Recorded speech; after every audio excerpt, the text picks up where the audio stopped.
প্রধান উপদেষ্টা ডক্টর মোহাম্মদ ইউনূসের সঙ্গে তার সরকারি বাসভবন যমুনায় বিএনপির প্রতিনিধিদের সাক্ষাৎ হবে এবং সেখানে রয়েছেন আমাদের সহকর্মী সাজেদা সুইটি। আমরা সরাসরি তার সঙ্গে যুক্ত হচ্ছি জানবার জন্য সেখানকার কি অবস্থা। সুইটি, আমাদের জানান আজকের এই যে বৈঠক, এই বৈঠকে আসলে কি আলাপ আলোচনা হতে পারে, কিছু জানা গেছে কিনা এবং এখন সেখানে কি পরিস্থিতি?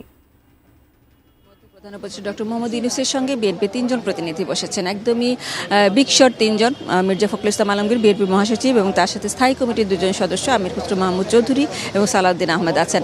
বোঝাই যাচ্ছে যে কি খুব বড় ধরনের ইস্যু আছে, যেহেতু বড় নেতারা এসেছেন দেখা করতে।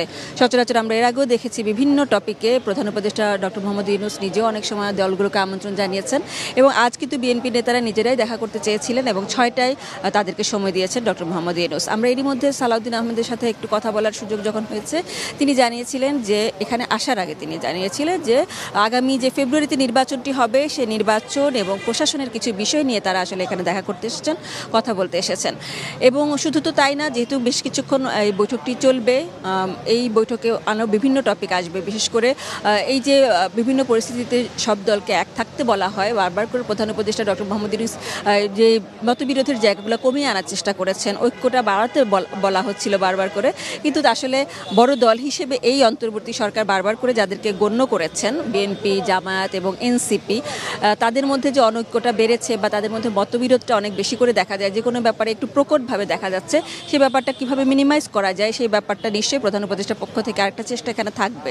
আর বিএনপি থেকে প্রশাসনের ব্যাপারটা কি ব্যাপারে ওনারা কথা বলতে এসেছেন পরবর্তীতে আমরা নিশ্চিতভাবে আমাদের দর্শকদেরকে অবশ্যই জানাতে পারবো। কিন্তু একটু যদি আগের তাদের যে আলোচনাগুলো সেটা যদি বলি, প্রশাসনে এখনো পর্যন্ত গত ১৫-১৬ বছরে আওয়ামী লীগ সরকার ধীরে ধীরে যে প্রশাসনে যে লোকদেরকে বসিয়েছে তারা এখনো পর্যন্ত আছে এবং তারা তাদের চেষ্টা অব্যাহত রেখেছে, তাদের দোষর হিসেবে কাজ করছে, এ ধরনের অভিযোগ বিএনপি বারবার করে এসেছে। এবং সেখানে রদবদলের ব্যাপারগুলো বা যেসব জায়গায় যাদের বিরুদ্ধে অভিযোগ আছে তাদেরকে সরিয়ে দেওয়ার ব্যাপারগুলোতে বিএনপি থেকে প্রধান উপদেষ্টা এবং সরকারের আসলে দৃষ্টি আকর্ষণের চেষ্টা করা হয়েছিল।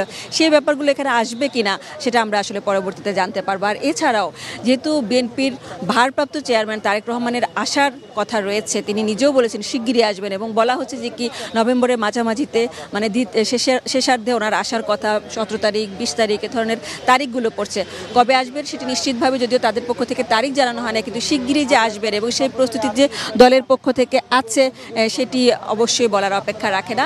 সেই ব্যাপারগুলোতেও কথা হবে। বিশেষ করে তারেক রহমান যদি আসেন, খালেদা জিয়া যদি নির্বাচনী প্রচারণায় অংশ নেন, যেহেতু নির্বাচনের কাজ সব দলমত নির্বিশেষে সবাই সামনে নামবে এবং দলের যে বড় নেতা বা নেতাকর্মী যারা আছেন সবাই যেহেতু নামবেন, সেখানে নিরাপত্তা ইস্যু বা সার্বিক যে পরিস্থিতিগুলো যেন নির্বাচন কেন্দ্রিক থাকে, নির্বাচনমুখী থাকে এবং দল বান্ধব থাকে, নির্বাচন বান্ধব থাকে, সেই ব্যাপারে সবাই একসাথে কাজ করার যে একটা তাগিদ, সরকার থেকেও কিন্তু সহযোগিতা চাওয়া হয়েছে, স্থানীয় পর্যায়ে যেন সবাই সহযোগিতা করে সে ব্যাপারটার তাগিদ দেওয়া হয়েছে এবং বিএনপিরও বারবার করে বলছে যে তারা আসলে নির্বাচনটা যেন সময় মতো হয়, ভালোভাবে হয়, সেই পরিবেশটা তারা চেয়েছেন।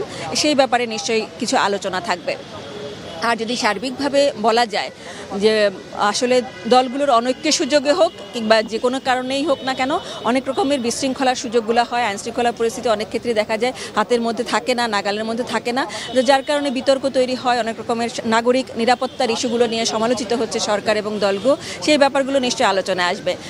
শিমু, আমরা পরবর্তীতে যদি ওনারা ব্রিফ করেন, দলের নেতারা বের হয়ে কথা বলবেন আশা করছি এবং প্রেস উইংয়ের সদস্যরাও কথা বলবেন, আমরা অবশ্যই বিস্তারিত আমাদের দর্শকদেরকে জানিয়ে দেব।